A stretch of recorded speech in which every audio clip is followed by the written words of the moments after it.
video, I'm going to go over how to identify the different species within the family Canidae.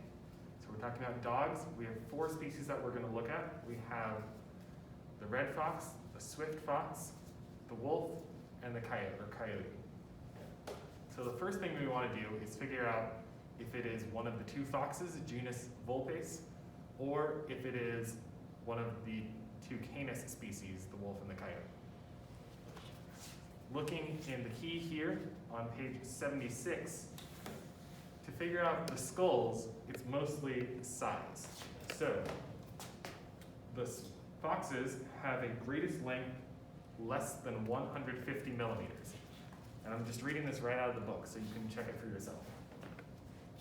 Looking at this fox skull here, and I have this set at 150, the greatest length is less than that.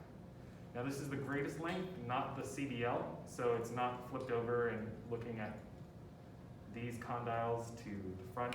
It's just the longest possible measurement, which with these dogs often is quite a bit longer than the CDL because a lot of them have a long sagittal crest.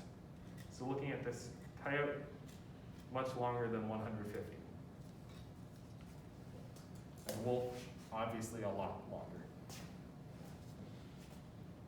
But the other thing that we can use, especially if we're talking about a coyote versus a red fox, which can be more similar in size, is this post-orbital process.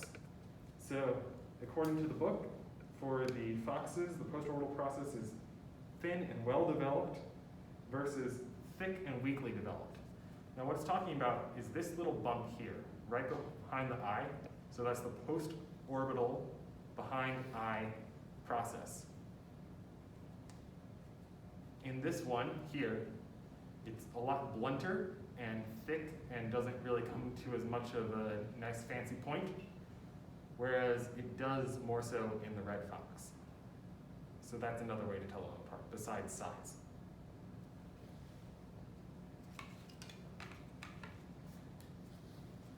If we figured out it's a fox because it's small or it's pretty small and has that nice post-orbital process, then how do we figure out which fox it is?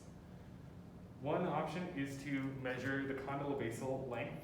So here, if we measure this right here, I'm getting about 108 millimeters, which is less than 120, which would tell me that it's a swift fox.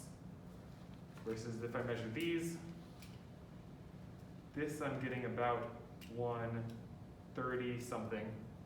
Longer, it's a red fox. Red fox is bigger than swift fox. But the other way that we can tell, without even measuring, is looking at the temporal ridges. So,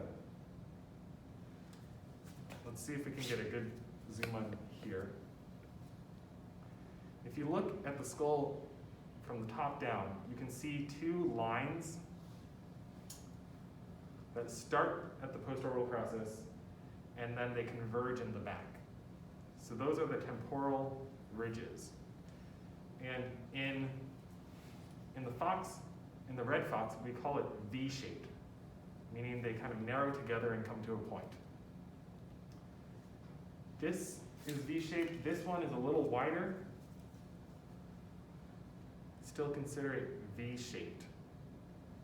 In contrast to the U-shaped temporal ridges of the swift fox. So hopefully you can see this well, and if not, you can see it in the pictures we post. But here it really widens out at the back of the skull, so that even without measuring, you can tell this is not a red fox. And if it's in Montana, then it must be a swift fox. Keeping on foxes, we also have some skins for you to look at. So here we have a red fox and a swift fox. Now obviously the red fox here is redder, but red foxes do come in different colors. You can get silver and I believe black red foxes.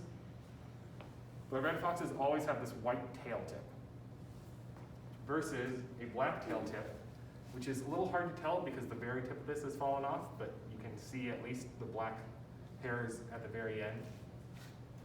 And the swift fox is this sandier color always. There's not as much variation in coat color. You should be able to tell these apart from the coyote or the wolf based on size. It's the size of a fox, not the size of a coyote. I think most people in this class have enough experience with general sizes of these animals. So now, we've talked about the two foxes. Let's get back to genus Canis.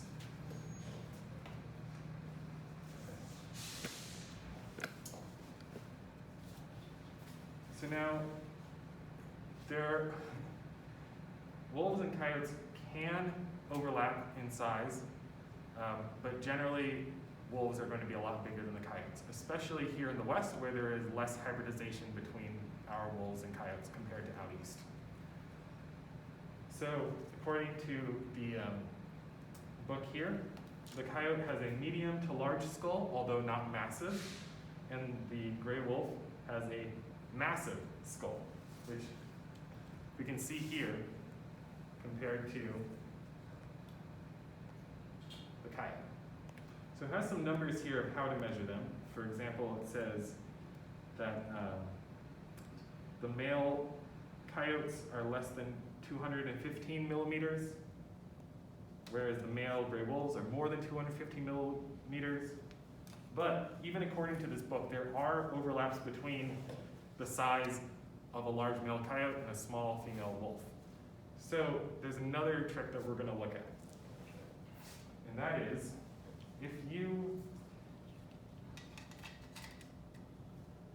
have the skull with the lower jaw attached,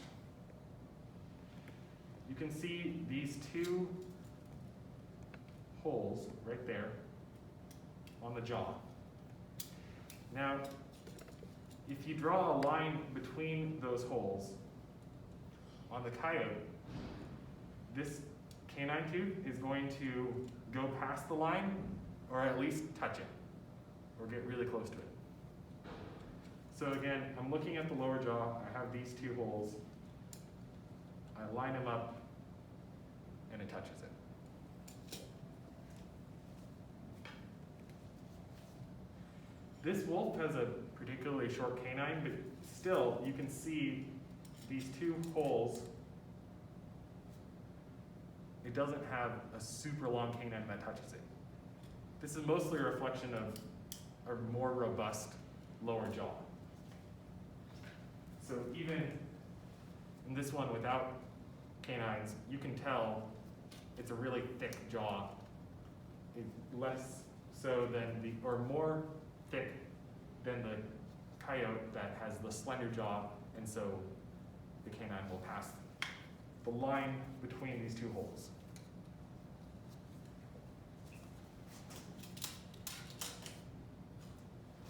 Then looking at the skins over here, mostly size. We have a coyote skin here and a wolf here. The wolves do come in different colors. Fun fact, the North America are the only, black wolves are only found in North America. You don't find black colored wolves in the Eurasian groups of gray wolves. Yeah.